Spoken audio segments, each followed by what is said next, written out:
Salve, salve, gente boa! Eu sou o professor Euclides, essa é a Escola Teófilos. Bem-vindos ao nosso canal. Aqui um canal sempre com novidades, com estudo bíblico de qualidade.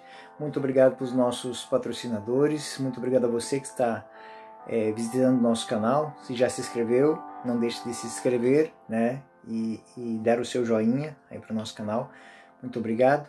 Quero agradecer de maneira especial. Sempre agradeço aqui, mas nunca é o bastante, né? A gente agradecer, a gratidão é um dom. Então eu agradeço aquelas pessoas que patrocinam o canal de uma maneira visível ou de uma maneira anônima, né?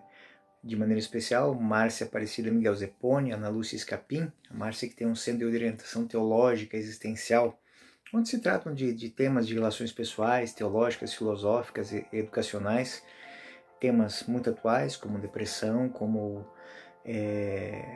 isolamento. Então, esses temas que podem ser trabalhados e abordados no seu encontro, na sua caminhada para Deus. Bom, este é o primeiro vídeo do Novo Testamento. Então, nós terminamos o Antigo Testamento, estamos gravando alguns materiais, então, intercalado, mas nós vamos iniciar hoje a caminhada do Novo Testamento. Nós vamos começar com os Evangelhos. Então hoje o tema da nossa lição é a introdução geral aos Evangelhos. Depois nós vamos pegar Mateus, Marcos, Lucas, os sinóticos, depois São João. Mas nós vamos começar com as generalidades. O que são generalidades? São os conhecimentos básicos para se entender essas obras do Novo Testamento e que de uma maneira simples elas vão sendo apresentadas para nós. Então essas realidades elas são muito importantes, mas a gente tem que ter o fio da meada. Então, bom, vamos ao básico. A palavra evangelho vem do grego evangelion, que significa boa nova, boa notícia, né? Boa palavra. Entre os cristãos dos primeiros séculos, ela passou a designar a mensagem de Jesus, aquilo que Jesus fez e disse. Nós temos essa definição de evangelho lá nos Atos dos Apóstolos, no primeiro versículo. A expressão evangelho de Cristo, né? Então a expressão que nós encontramos nos Atos, né? O evangelho de Cristo, significa o evangelho pregado por Jesus Cristo e a mensagem que ele nos trouxe, né, da parte de Deus Pai.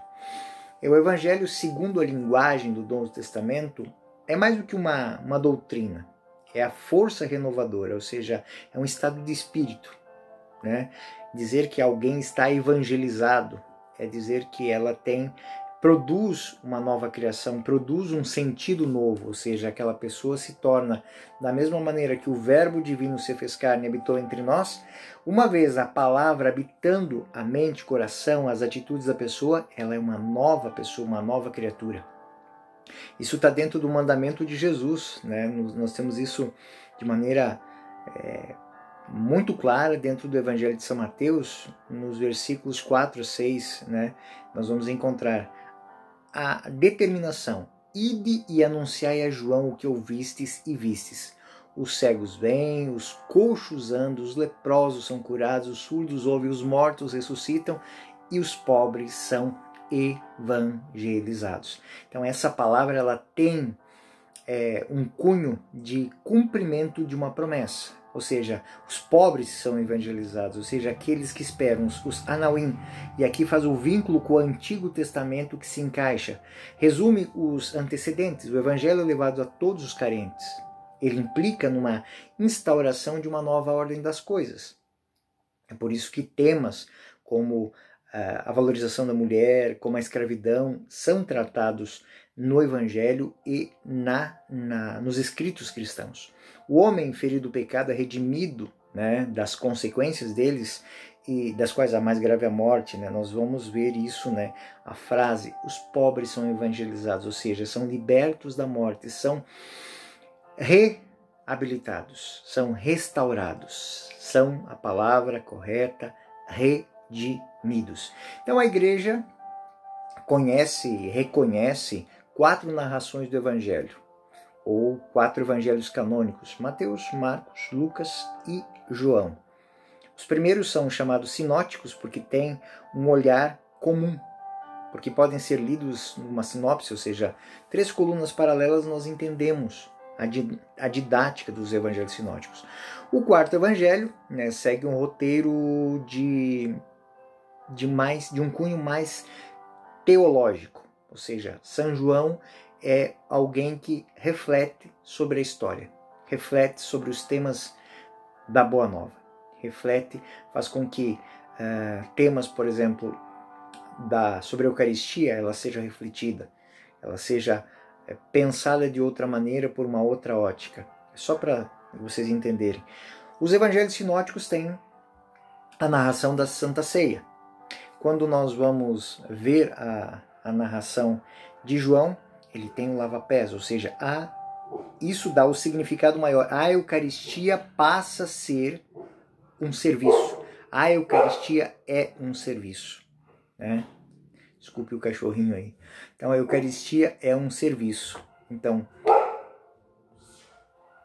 que contém traços de história e de verdade, ao lado de histórias que são fantasiosas.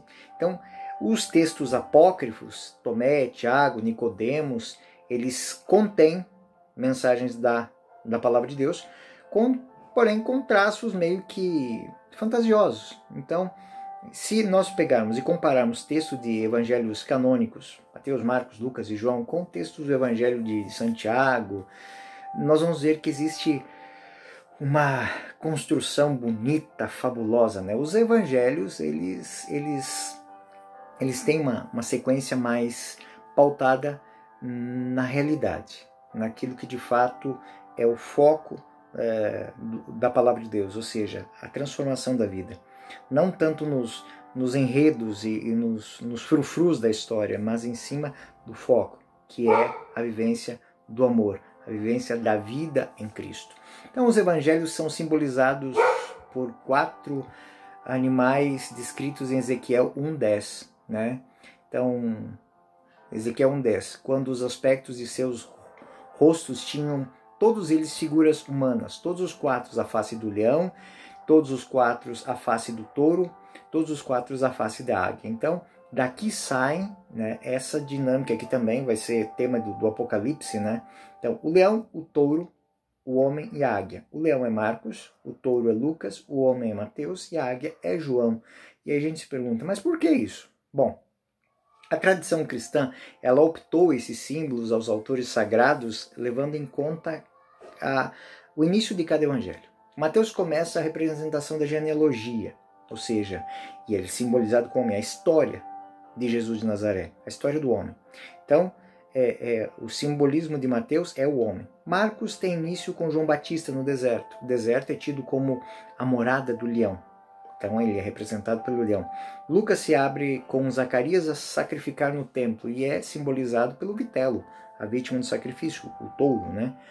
E João começa apresentando o verbo preexistente, que se fez carne, a semelhança de uma águia que voa muito alto para depois descer à terra, dar o bote. Então, essa atribuição simbólica dos evangelistas não é própria de Ezequiel, nem tampouco do Apocalipse, mas é uma compreensão, é uma analogia de estudo dos escritores cristãos do século II até o século IV. Então, dali que sai esse simbolismo, que é muito próprio, muito aplicável.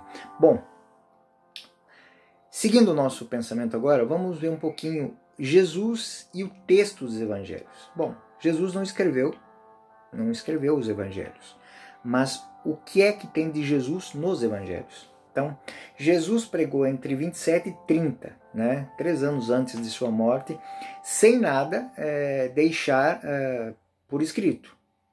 Também não mandou os apóstolos escreverem, né? O que ele pediu é que eles anunciassem o evangelho. Então, na história, existem intervalos que vão mais ou menos de 20 a 30 anos até o texto definitivo dos evangelhos. Então, se nós vemos aqui, depois, estudando, nós vamos perceber que existem temas evangélicos, existe todo um período evangélico, um período de construção dos evangelhos. Então, autores, bons autores, vão admitir 3 etapas. E eu vou explicar para vocês que etapas são essas. Bom, no primeiro momento, é Jesus e os apóstolos. É a boa nova anunciada aos apóstolos, a instrução de Jesus aos apóstolos. Jesus pregava a boa notícia utilizando de recursos de linguagem os rabinos, que são as parábolas. A palavra do bom pastor, a palavra do reino, as parábolas da misericórdia. E esse período antes da Páscoa, antes do Pentecostes, antes da Páscoa, antes da paixão, morte de Jesus Cristo, a compreensão era muito lenta. Mas depois da Páscoa, os apóstolos, guiados pelo Espírito Santo, eles penetraram naquilo que Jesus disse. Ou seja, tudo aquilo que Jesus disse na pregação veio para a mente dos apóstolos, iluminada pela luz do Espírito Santo. Então os apóstolos têm a primeira parte do Evangelho é Jesus e os apóstolos. Depois é dos apóstolos às comunidades cristãs antigas. Ou seja, a mensagem de Jesus, que foi ouvida e compreendida pelos apóstolos à luz do Espírito Santo, agora é transmitida a todos aqueles que creem. Isso são os convertidos a Samaria, Galiléia, Síria, Ásia Menor, Grécia, Roma. Então, ele se espalha pelo mundo. O núcleo de pregação desse momento é a vitória de Jesus sobre o pecado e a morte, obtida pela Páscoa.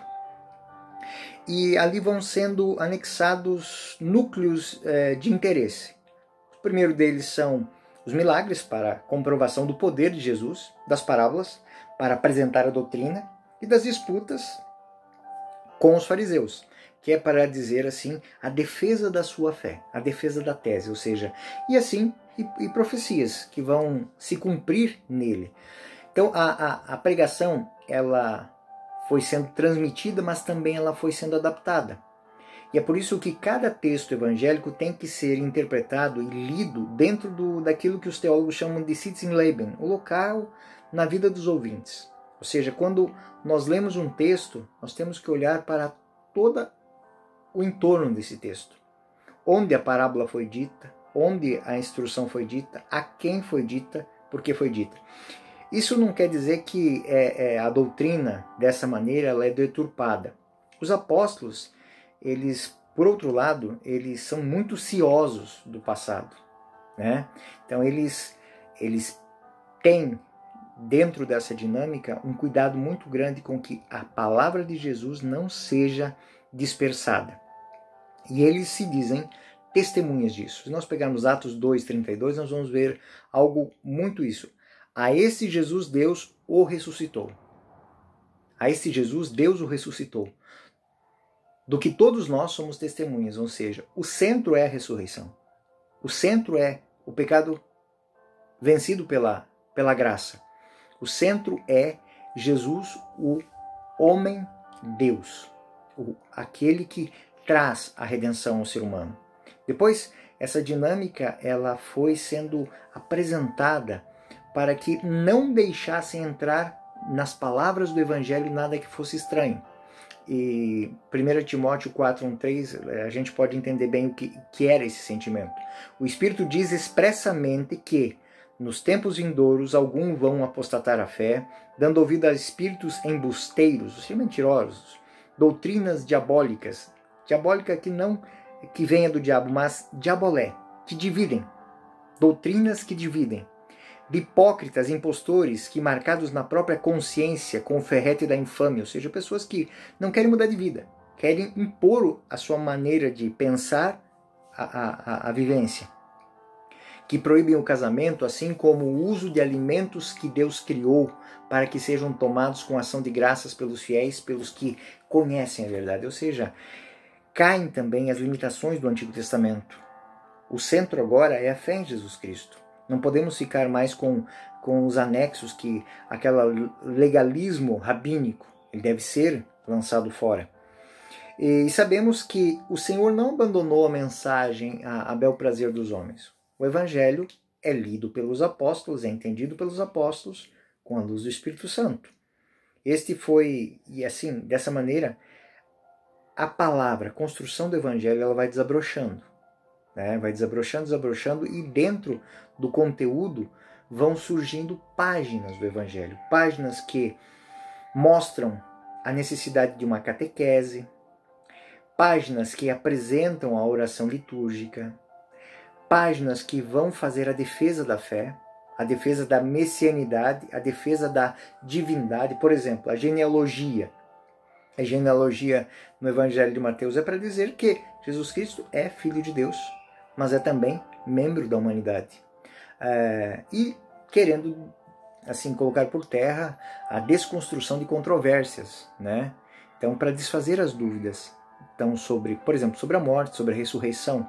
Então, à medida que o Evangelho, que os apóstolos foram pregando, esses temas foram surgindo e as respostas foram sendo dadas a partir daquilo que Jesus havia ensinado. Então, a antiguidade vai criando, na antiguidade cristã, vai se criando os textos. E esses textos vão sendo compilados, vão engrossando o conteúdo do Evangelho. E aí nós temos o quê? Das comunidades aos evangelistas. As comunidades cristãs aos evangelistas. Então tudo isso que num primeiro momento é transmitido oralmente, depois é transmitido com temáticas diferenciadas, agora elas passam a ter uma compilação. Essa compilação vai ter cada uma delas o seu foco. Então Mateus tem o foco dele, Lucas o foco dele, Marcos o foco deles e João o foco deles. Mas os 4 evangelhos, eles reúnem a temática evangélica. Ou seja, os 4 evangelhos são uma única e mesma palavra de Jesus, que lidas com o Apocalipse, lidas com os Atos dos Apóstolos, vão dar uma visão ampla, né? Então nós podemos dizer que tudo isso se dá nos primeiros... no primeiro século ainda. Isso é muito... Podemos dizer que no ano 100, o Evangelho de João, que é o mais tardio de todos eles, está fechado. Mas assim, a primeira versão evangélica, Mateus, escrito em aramaico, esse texto nós não temos mais, que repercutiu na tradição de João original, a inicial, também possivelmente escrito em aramaico. Depois, o Mateus aramaico do ano 50, entre 65 e 75, gerou um Marcos grego, a primeira versão do Evangelho de São Marcos em grego, que inspirou a versão de Lucas grego no ano de 75. De 75 a 80 foi gerada a compilação dos sinóticos final, que tem Marcos, Lucas e Mateus. A última compilação é do Mateus na versão grega, que dá a entender que é base para a leitura final do Evangelho de São João em grego. Então esta é a estrutura que gera as versões dos evangelhos. Então, a primeira redação deu-se por obra de Mateus, na terra de Israel, escrita em aramaico, e ela serve de modelo para Lucas e Marcos, que se utilizam do esquema de Mateus e vão dando a temática que eles necessitavam. O texto de Mateus foi traduzido para o grego, né? O aramaico entrou em desuso em Jerusalém, porque nós estamos no ano 70 e Jerusalém cai, e um tradutor desconhecido retoca a última versão, né? E ampliou no texto aramaico, servindo-se de Marcos. Então, o texto de aramaico mais o texto grego de Marcos vão dar uma compilação final para Lucas e para Mateus. Então, existe tudo isso e a gente faz aquela pergunta: e como é que fica a fidelidade histórica dos evangelhos? Bom, a fidelidade histórica é o tema que nós vamos ver agora. Existem tantas temáticas e as perguntas, né, que podem gerar dúvidas muitas vezes, mas eu vou respondê-las agora. Bom, há quem diga que ao passar de instância em instância, de texto em texto, antes de ser redigida de modo definitivo, a mensagem original ela foi deturpada. É um questionamento que deve existir mesmo, porque é um texto da Sagrada Escritura que está aí para isso. Porém, nós temos respostas contra esses questionamentos. Primeira resposta: a mensagem de Jesus Cristo não se propagou a esmo, sem o acompanhamento dos apóstolos. Ou seja, os apóstolos, eles são fiéis depositários da palavra de Jesus. E eles visitavam as comunidades. Pedro viajava por toda parte, na terra de Israel, a fim de atender às necessidades dos cristãos, ele confirma a fé dos cristãos. E ele confirma todas as vezes que ele encontra algo diferente, ele já corta. Paulo, não só na terra de Israel, mas em toda a Ásia Menor, a Grécia, em Roma, ele mantém as suas cartas. E todas as vezes que surge um pensamento diferente, ele rejeita, ele refuta. Né? Também fazem isso São Mateus, São João, São Tiago. Todos estes, eles estão trabalhando para que o Evangelho seja proclamado e propagado da maneira mais pura e ordenada possível.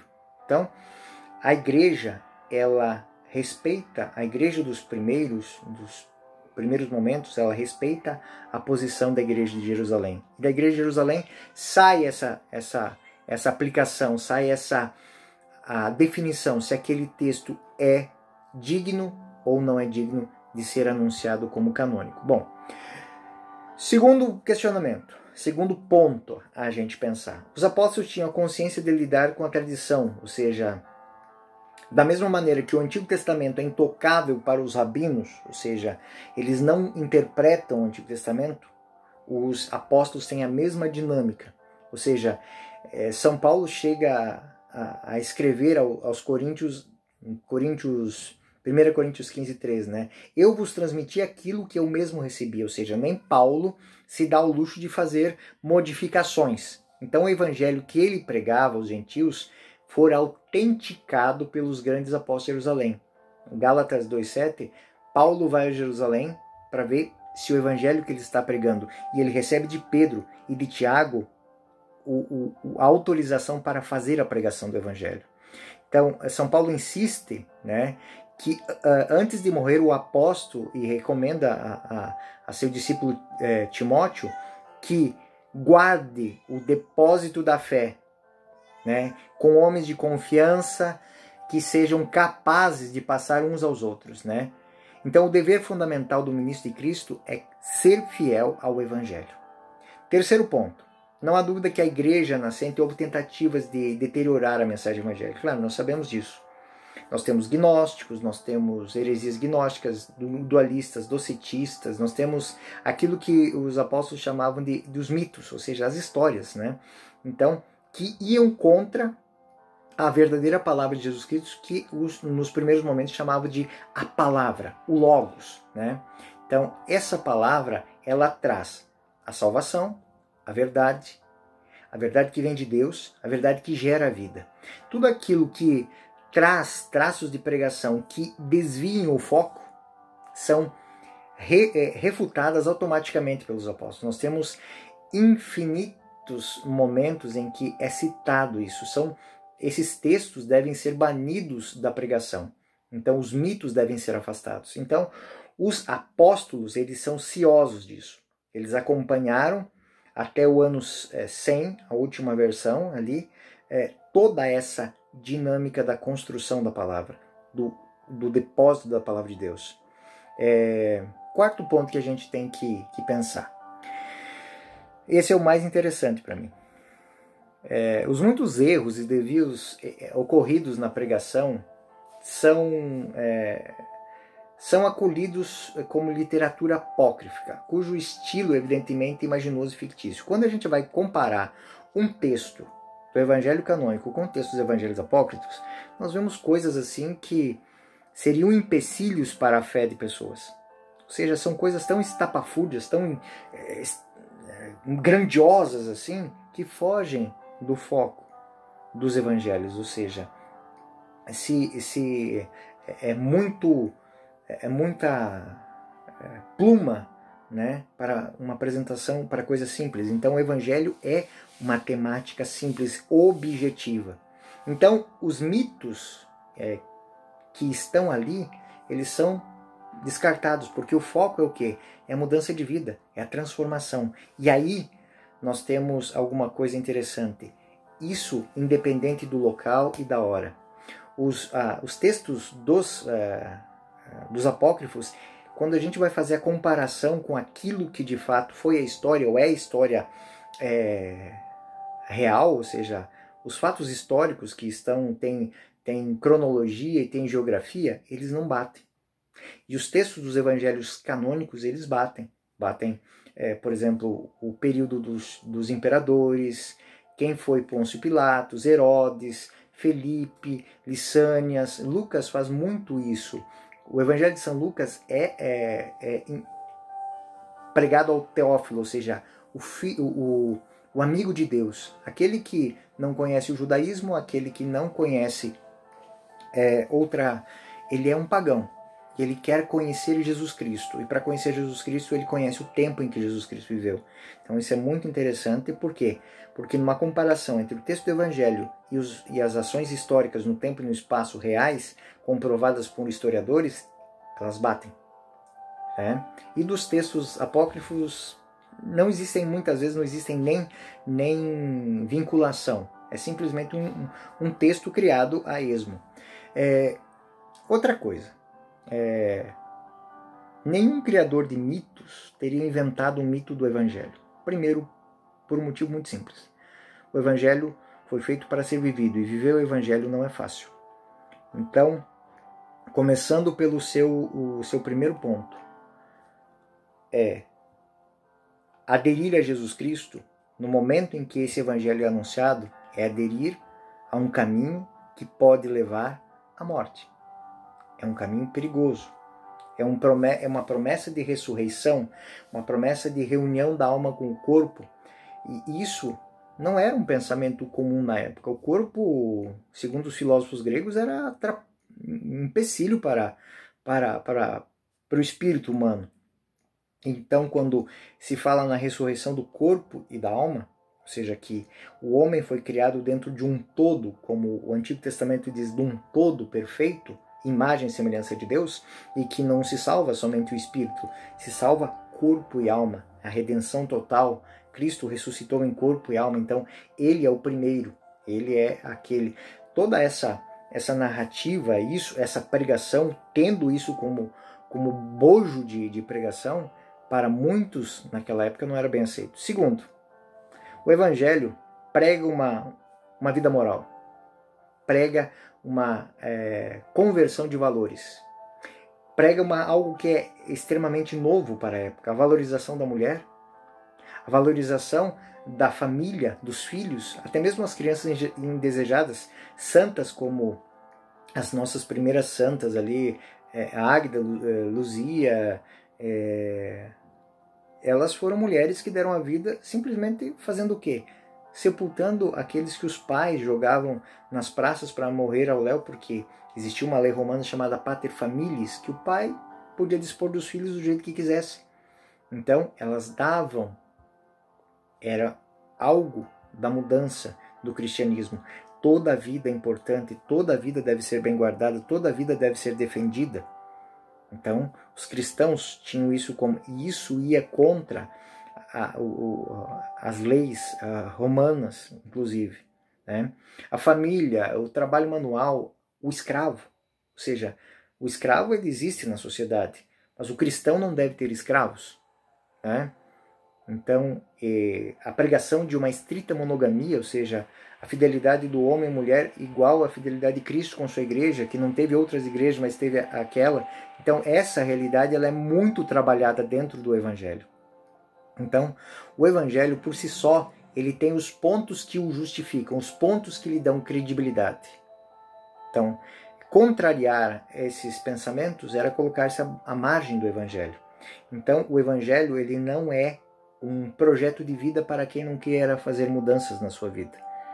Então, a mensagem do Evangelho ela tem a origem divina, porque ela não tem o ficcionismo dos judeus, dos pagãos da Idade Antiga. Ele não é uma ficção, ele é uma construção, ele é um anúncio de um projeto de Deus para levar a plenitude da graça à humanidade, sem os limites do judaísmo, sem os limites do paganismo, mas abrindo-se a judaísmo e a paganismo para que todos possam fazer parte de uma única e mesma família, a quem é devotado a vida de Jesus Cristo, a sua salvação e a sua palavra, o Evangelho. Então, nós vamos tratar desse tema nos próximos assuntos evangelho por evangelho. Mateus, Marcos, Lucas e João. Essa foi a nossa introdução aos evangelhos. Eu sou o professor Euclides, essa é a Escola Teófilos. Muito obrigado pela sua audiência. Fiquem com Deus. Até a próxima.